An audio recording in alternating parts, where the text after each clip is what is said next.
Bonsoir à tous, bienvenue dans C'est Canteloup. On commence par Emmanuel Macron qui a reçu hier les chefs de parti à l'Elysée pour parler de la situation en Ukraine. François Hollande, bonsoir. Je suis un peu à sec, vous pouvez me faire crédit, Lloyd? Le crédit que vous voulez, monsieur Hollande. Monsieur Hollande, qu'est-ce que vous faites? Alors, j'ai trouvé un job de gardien d'hôtel, mais il est grand l'hôtel. Du coup, je suis obligé de prendre mon tricycle pour faire les rondes. Bonne chance. Alors sinon, Emmanuel Macron vous a invité à l'Elysée pour avoir votre avis sur l'Ukraine? Eh, c'est vrai, c'est une preuve d'intelligence de demander comme ça conseil au grand guide de la nation comme moi. Et est-ce qu'on peut savoir ce que vous lui avez dit, votre analyse de ce conflit? Alors, je lui ai dit, ça n'en finit pas cette guéguerre, on n'en voit pas le bout. Voilà.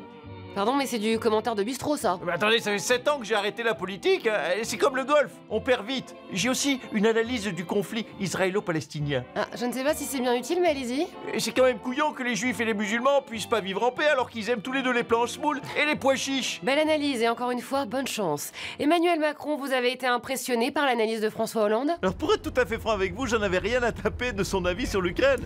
Non, éventuellement, si j'avais besoin de l'avis de Hollande, c'est sur comment manger de la charcuterie pendant 13 heures au salon d'agriculture. Ou du fromage. Oui, ou du fromage. Mais il se trouve que j'ai pas eu le temps de manger cette année. J'ai ma réponse. Nicolas Sarkozy, bonsoir. 3 jackpots en 20 minutes et vous avez pas vu l'arnaque? C'est un casino, c'est normal que les gens gagnent de temps en temps. Non mais alors soit t'es con, soit t'es incompétent. Tout ça dans les deux cas. Tu prends tes affaires, tu tires tes fesses et tu dégages. Monsieur Sarkozy. Excusez-moi, c'est les aléas d'un patron de casino convivial. Eh oui, on comprend.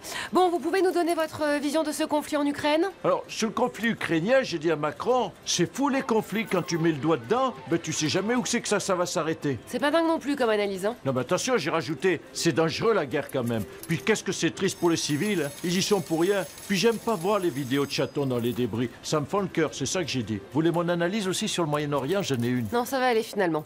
Tiens, vous qui êtes américanophile, la campagne américaine de 2020 qui a coûté 4 milliards devrait être encore plus élevée cette année. Un commentaire? 4 milliards? Quand je pense qu'on m'a emmerdé pour 10 malheureux petits millions, je le savais, j'aurais dû être américain. Vous seriez déjà quitté là-bas. C'était dans la tribune cette semaine, les chroniques de Ségolène Royal asphyxient le PS. En effet, chacune de ces chroniques sur C8 ou BFM TV sont décomptées du temps de parole du PS. Tout de suite, l'avis de l'intéressé, regardez.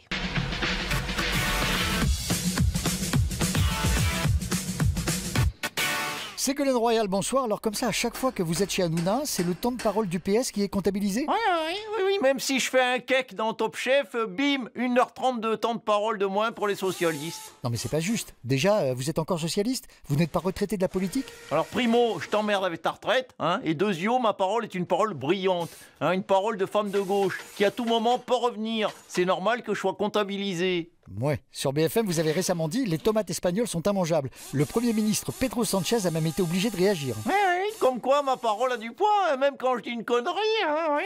Et c'est pas très de gauche de dire que les tomates espagnoles sont immangeables. Ah oui? Vous pensez que le racisme anti-tomate doit être décompté en temps de parole du Rassemblement National alors? Tiens d'ailleurs, comment qu'on fait pour ces news? Si on décompte toute la chaîne en temps de parole du RN, là, Bardella, il va devoir se taire jusqu'à la fin de ses jours, hein. Pas grave, c'est Pascal Praud qui viendra président.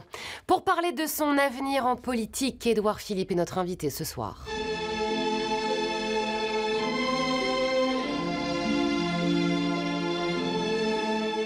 Édouard Philippe, bonsoir. Il y a presque un mois, vous faisiez la une du journal La Tribune, mais depuis, vous êtes très discret. Vous n'existez pas trop politiquement. Oui, bon, c'est vrai qu'il y a un mois, j'avais la patate, mais je me suis rendu compte que 2027, c'est dans 3 ans. Donc je me calme, j'ai le temps. Oui, mais pendant ce temps-là, Gabriel Attal vous est passé devant. Il gagne du terrain. Ah, mais il est chiant aussi. Il était censé être de gauche. Pourquoi il est de droite maintenant? C'est pas évident pour moi de trouver ma place. Tout le monde est de droite. Attal, Macron, Le Maire, Darmanin, Wauquiez, Ciotti, Zemmour. La plus à gauche de l'échiquier politique, maintenant, ça va finir par être Marine Le Pen. C'est sûr que c'est compliqué d'avoir une position différente des autres. C'est toujours sécurité, immigration, fiscalité. Bah ouais, c'est pénible. Comment je sors du lot, moi? Ou alors, il faudrait que je sois de gauche. Là, mon opposition serait plus claire. Bah oui, mais bon, vous ne pouvez pas changer de bord. Bah pourquoi pas? J'ai bien changé de tête. Ouais, vu comme ça. François Hollande, un commentaire? Oui, vous voulez mon analyse sur Édouard Philippe? On vous écoute. Bah dis donc, le gars il a plus un poil sur le caillou. Et c'est fou qu'il ait plus la même tronche. Hein? Le matin, il doit même pas se reconnaître. Encore une fois, brillante analyse. On sent bien le politologue, hein. Tiens, Ségolène Royal, le journal La Tribune nous disait que la parole de François Hollande aussi était décomptée du temps de parole du PS. Oh ben les pauvres, il doit plus rien leur rester alors, parce qu'il cause le gros Hollande, hein. Il est tellement souvent chez Quotidien, et c'est à vous, que je croyais qu'il était chroniqueur. Bonne vanne. Tiens, Nicolas Sarkozy, ça ne vous tente pas, vous, d'être chroniqueur comme tous les hommes politiques? Non, mais vous êtes ma boule, vous, hein. Moi, je vends mes analyses 100 000 au Qatar. Hein, je veux pas les vendre 100 balles à Hanouna. Un vrai Américain. Allez, salut à tous.